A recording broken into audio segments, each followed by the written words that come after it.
গ্রামীণ এই পরিবেশের মাঝখানে দাঁড়িয়ে রয়েছে এই ৬০ বছরের পুরনো একটি চমৎকার মাজার। এটি শুধু একটি স্থাপনাই নয়, এটি এলাকার সংস্কৃতি, ইতিহাস ও মানুষের ভালোবাসার এক অনন্য দৃষ্টান্ত। এই মাজারে শুয়ে আছেন এমন এক ব্যক্তির বংশধর যিনি বর্তমানে চট্টগ্রামের বিখ্যাত হোটেল আগ্রাবাদের মালিক। মাজার কেন্দ্রিক আয়োজনের সবথেকে বড় দিক হলো এখানে প্রতি বছর দুবার বিশাল গণ আয়োজনের মাধ্যমে মাজার উৎসব হয়। হাজার হাজার মানুষ দূর দূরান্ত থেকে এসে অংশ নেয় এই আয়োজনে, যেখানে সকলের জন্য থাকে বিনামূল্যে খাবারের ব্যবস্থা।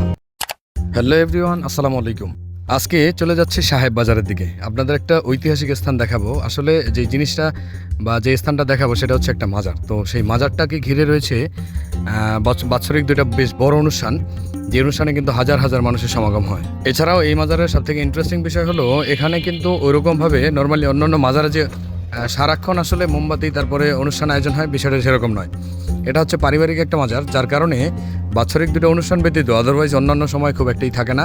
মাজারের পাশেই রয়েছে ছোট্ট একটা মসজিদও, যেখানে ইমাম সাহেব থাকেন এবং ৫ ওয়াক্ত নামাজও হয়। মাজারের সামনেই এই যে বড় একটা সবুজ ঘাসের মাঠ দেখা যাচ্ছে বিস্তৃত, সেখানে অবশ্য বিকেলবেলা বাচ্চারা তারপর এলাকার মানুষ যারা আছেন তারা কিন্তু এসে পাইচারি করেন এবং চমৎকার একটা টাইম স্পেন্ড করেন এখানে।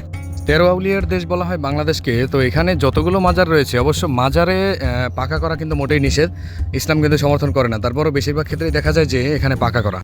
মাজারের যদি আমরা একটু সামনের দিকে তাকাই তাহলে এখানে নাম দেখা যাচ্ছে, এটা হচ্ছে হাজী মোহাম্মদ আসলত মিয়া, আর নিচেই রয়েছে আলহাজ বেগম আয়েশা খাতুন। তো ওনাদের মাজার হচ্ছে এটা। এইখানে প্রত্যেক বছর ৩ বার মানুষদের আসলে খাওয়ানো হয় খাসির মাংস দিয়ে বিরিয়ানি বা খিচুড়ি। এখান থেকে আমরা যদি একটু সামনের দিকে যাই তাহলে মাজার দেখতে পাবো বেশ কতগুলো। ভিতরের পরিবেশটা আপনাদের একটু ঘুরে দেখাই। চমৎকার জায়গা, মানে যেমন ন্যাচারাল পরিবেশ দিয়ে ভরপুর, আর সেরকমই হচ্ছে এই সামনে রয়েছে বেশ বড় একটা আমলকি গাছ, আর এই যে এখানে হচ্ছে মাজার। তো এখানেই দেখা যাচ্ছে বেশ বড় একটা হলরুমের মতো। আমরা যদি একটু ভিতরের দিকে পুশ করি তাহলে দেখতে পাবো এখানেই ভিতরে কিন্তু একটা মাজারও রয়েছে, বেশ বড় বিস্তৃত জায়গা। যদিও এখন ভিতরে প্রবেশের পারমিশন নেই, যার কারণে আমরা ভিতরে প্রবেশ করতে পারতেছি না। আর এইখান থেকে এই জানলা থেকে যদি একটু দেখি তাহলে এখানে মাজারটা দেখা যাবে। আসলে প্রথম দেখাতে আপনারা কেউই বুঝতে পারবেন না যে এটা মাজার। এই যে মনে হবে যে এটা একটা খাট আর কি, মানে ঘুমানোর জন্য, বাট এটাই হচ্ছে মাজার। এই ওয়ান কাইন্ড অফ কফিন এরকম। তো ভিতরে গেলে আসলে ভিতরটা দেখতে পারলে ভালোই, তো ভিতর থেকে একেবারে পরিপূর্ণটা এক্সপ্লোর করা যেত, বাট আনফর্চুনেটলি আমাদের যাওয়ার এখন রাস্তা বন্ধ। কারণ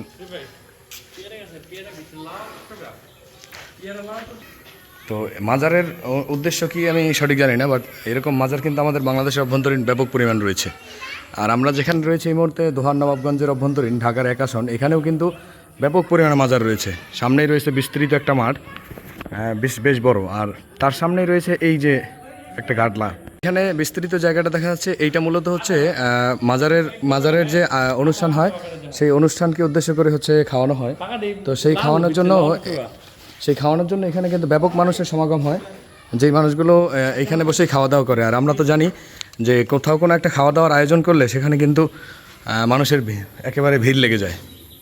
মাজার সম্পর্কে আমাদের সঠিক তথ্য জানা না থাকার কারণে লোকদের কাছে জিজ্ঞেস করতেছিলাম, আর তারা অবশ্য সম্যক ধারণা দিয়েছে। পরেই দেখলাম যে মাজারের ঠিক বাম পাশেই রয়েছে এরকম ছোট্ট একটা জায়গা, যেখানে হয়তো ইবাদত বন্দেগীর স্থান, কারণ ওখান থেকে আসলে জিকিরের একটা আওয়াজ ভেসে আসছে। তো ওখানে গিয়ে একটু দেখি আসলে কে জিকির করতেছে বা কে আসলে আল্লাহর নাম স্মরণ করতেছে। আমরা যেখানে রয়েছি এখানে এই যে মাজারটা দেখতে পাচ্ছেন পিছনে, এই সম্পর্কে এখানকার এই যে ছোট্ট একটা মসজিদ আছে, এই মসজিদের ইমাম সাহেবের কাছ থেকে কিছু ইনফরমেশন জানার চেষ্টা করব। তো এই মাজার আসলে কার মূলত? ধন্যবাদ। এই মাজারটা হলো মরহুম সদুলি সাহেবের দাদা দাদি এবং তার আত্মীয় স্বজন এখানে। জি জি। তারা তো এখানে এখন বর্তমানে মনে হয় বসবাস করে না।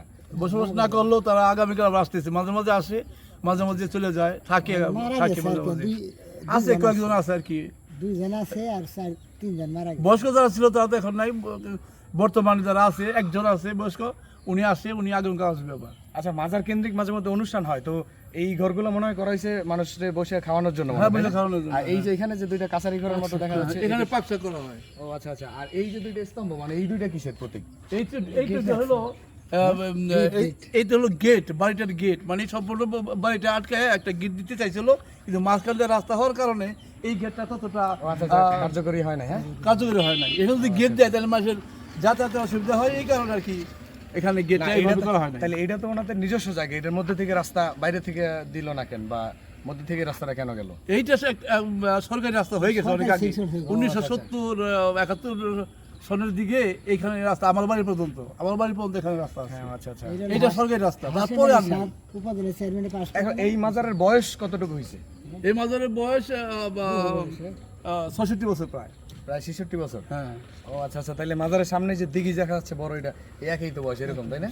না দিঘিটার বয়স হলো ওইটা দিঘিটা 1942 সনে। 1982 তারপরে ওইদিকে একটু তাকাই দেখো, ওই যে ওইটা হলো এখানে মরহুম সদরুল সাহেবের, মরহুম সদরুল সাহেবের যে আছে আমাদের পাশে ভালো না, এখানে যে সদরুল সাহেব যে একজন বড় লোক ছিলেন এবং বড় ধনী লোক, এবং সে একজন বিজ্ঞ লোক, সে একজন ব্যবসায়ী, হ্যাঁ, সে হোটেল আগরদের মালিক। তার যে কবর দেওয়া হয়েছে সেটা হলো মোমিন রুটে 110 নম্বর মোমিন রুটে ওনার মাজারটা আছে। সেই মাজারটার অনুরূপ হিসেবে তার এই আদলে এই স্তম্ভটা, মানে এই ঘাটটা তৈরি করা হয়েছে। হ্যাঁ, এটা তো বেশ পুরনো মনে হচ্ছে। হ্যাঁ, এই সদরুল সাহেবের যে মাজারটা আছে এই মোমিন রুটে চট্টগ্রামে, সেই চট্টগ্রামে সেই মাজারের যে অনুরূপ সেই আদলে তৈরি হয়েছে এই ঘাটটা, 1980 সনে তৈরি হয়েছে এটা। আচ্ছা, এর জন্যই বেশ পুরনো মনে হচ্ছে। আর উপরে তো নকশার কারুকাজটা খুব সুন্দর। হ্যাঁ, কারুকাজটা সুন্দর, এই পাথর দিয়ে কারুকাজটা করছে। বানানো, হ্যাঁ। ও আচ্ছা আচ্ছা। আর বিকেলে একটা পরন্ত সময় এখানে বসে মানে আড্ডা বিকেল আর সকাল না, রাত সকাল অনেক লোক এখানে আসে, এখানে বসে একটু বাতাস খায়, একটু আরাম আয়েশ করে। ঠিক আছে। ভিতরে যে একটা মাজার মধ্যে দেখলাম, মানে ওখানে হচ্ছে আপনার ওই মেইন মাজার মনে হয় ওইটার ভিতরেই, তাই না? হ্যাঁ, মেইন বাজারটা ভিতরেই। আচ্ছা আচ্ছা, তাহলে একটু ভিতরে দিকে যাই। ভিতরটা দেখে আসি, পানি তো জমে গেছে গা। আর আপনি এখানে দেখলাম যে ওইখানে দুইটা নাম দেওয়া আছে ভিতরে। হ্যাঁ। ওই নাম দুইটা কার? একজন হচ্ছে মেল, একজন ফিমেল।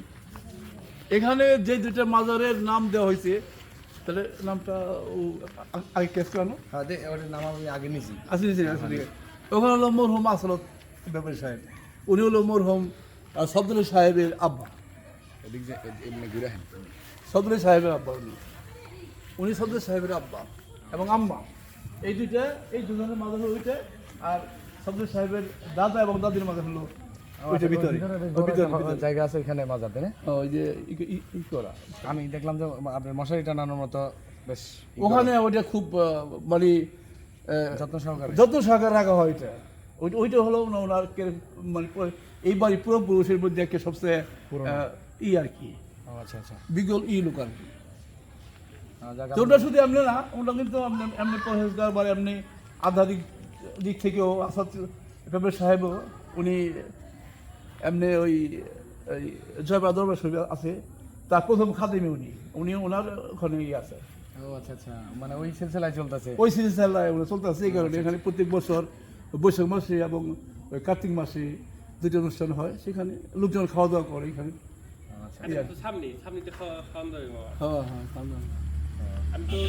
আচ্ছা, শুক্রিয়া। আসলে এরকম মাজার কেন্দ্রিক অনুষ্ঠান হয় এবং সেই অনুষ্ঠানে অনেক মানুষ উপস্থিত হয়, এখানে জমায়েত হয়।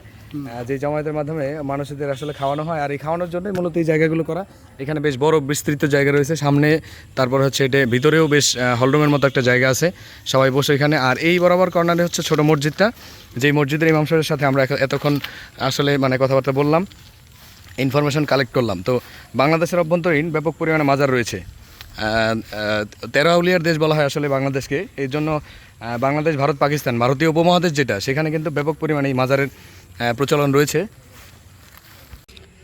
এর সামনেই রয়েছে বেশ বড় দুইটি, মেবি এটা কি গাছ? পাম গাছ। হ্যাঁ, পাম গাছ দুটো, কিন্তু এই দুইটি গাছ কিন্তু এই জায়গাটার সৌন্দর্যটা বাড়িয়ে তুলেছে ব্যাপক মাত্রায়।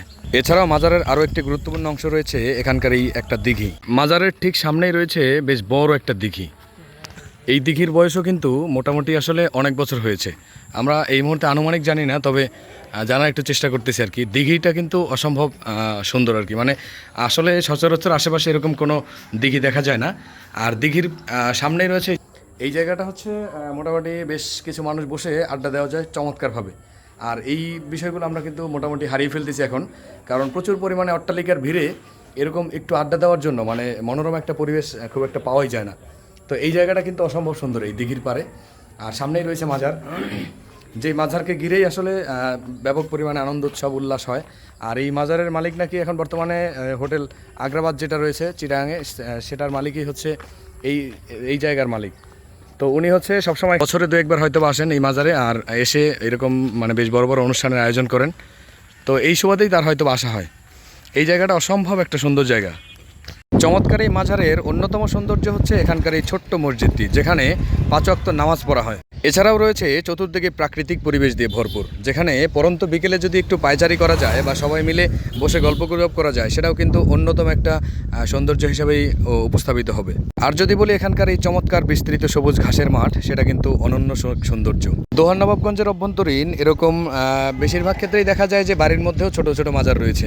যদিও আসলে এই মাজারগুলো খুব একটা দরকারি বলে মনে হয় না, তারপরেও তারা মাজার হিসেবে তাদের প্রিয় ব্যক্তিদের স্মৃতিচারণেই আসলে রেখে দিয়েছে, এবং প্রত্যেক বছরই একটা বাৎসরিক উৎসব আয়োজন করা হয়, যেটা কিন্তু আসলে মানে যেই আয়োজন বা উৎসব করা হয় সেটা কিন্তু কখনোই আসলে ইসলাম বৈধতা দেয় না, বা ইসলামিক সিস্টেমেও তারা কখনো করে না। অত্র অঞ্চলে চলতি পথে কিন্তু বেশ কিছু জায়গায় মাজার দেখা যায়। আমি ছোট আকারে আসলে উপস্থাপন করার চেষ্টা করি, আর এগুলোর তথ্য ইনফরমেশন কালেক্ট করতেও কিন্তু বেশ খানিকটা বেগ পোহাতে হয়, কারণ সবসময় আসলে সেই রকম লোক পাওয়া যায় না যারা ইনফরমেশন দিবে।